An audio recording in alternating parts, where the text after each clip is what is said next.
Welcome back, land and water enthusiasts. Today we're going to do a wildflower meadow on the side of the hill.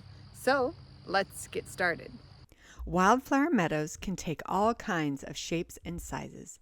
The benefits of wildflower meadows abound. First and foremost, when vegetation is in the soil, it helps create a healthy soil food web. The soil and vegetation are meant to be together. They enhance one another. Other benefits are slope stabilization if planted on a hillside or incline. The roots of the plants, especially perennial plants, hold the soil together with the microorganisms in the soil, which increases the amount of water absorbed into the soil instead of just running off. Very low maintenance. Each year, at the end of the season, the wildflowers can just be left as they are. Leaving the plants intact in the ground provides a habitat for beneficial insects over the winter.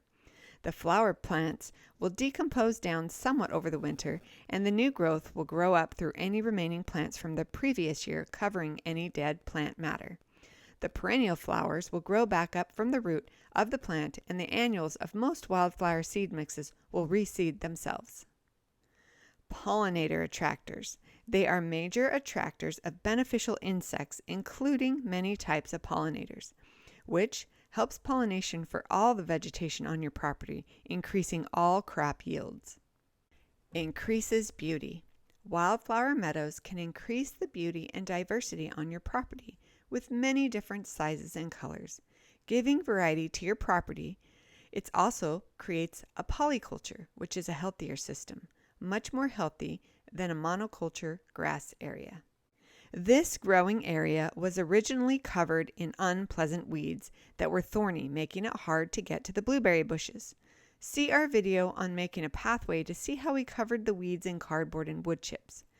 We had planned later to come back to this spot and make some small terraces, but realized this is not a frequented area, so a wildflower meadow would be a better option.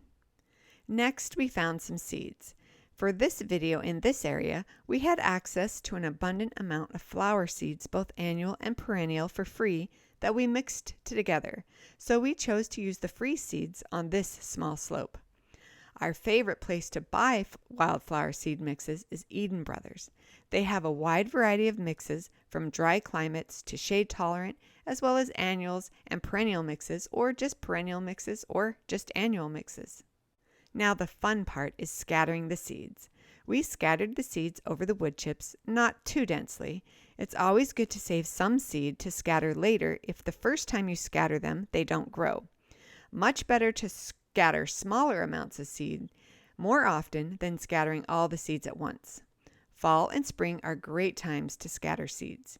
We particularly love to scatter wildflower seeds right before it snows, or any time during the winter if the snow has melted and we're just about to get more snow. The water from the snow waters the seeds into the wood chips, where they can germinate when spring arrives. This area of our property was a bare patch right on the border of the forest where nothing was really growing because the water tends to run off the soil because of the slight incline. We get deer around the edges of the forest, so we did scatter some deer-resistant wildflower seeds. We also scattered some dry climate wildflower seeds since this area is drier. We did this in June and the wildflower seeds grew really well. This is after 3 months. We have suffered some casualties. We noticed that some of the flowers have been eaten off, which was probably deer. Other places we love to scatter wildflower seeds are in between trees in a food forest before we've had the opportunity to plant all the plants that we want between the trees in the food forest. That way, we at least have vegetation in the soil until we can finish putting in all the plants we want. Sometimes it can take us a couple years. That way, we avoid having lots of weeds growing in between the trees. We can always transplant the wildflower seeds to different spots or give them away when we need the spot for something else. Another fun spot to scatter wildflower seeds is in a large pot. In June, we scattered some wildflower seeds right before it rained, and they have grown really well. Very low maintenance. As we continue to work on our property, we will replace areas of our grass with wildflowers. Doing so will take a little more pre-work. We will need to lay down some cardboard over the grass and cover the cardboard with mulch. Then the wildflower seeds can be scattered on top of the mulch. If we tried scattering seeds on grass, the grass would crowd out the wildflower seeds and they wouldn't germinate or grow. So the cardboard and mulch is to kill the grass or any unwanted vegetation so that the wildflowers can grow instead. If you get the right seed for your conditions, it requires no maintenance at all. It will live off the rainwater, adding abundant beauty. We hope this video inspired you to make a wildflower meadow somewhere on your property. Until next time, happy planting.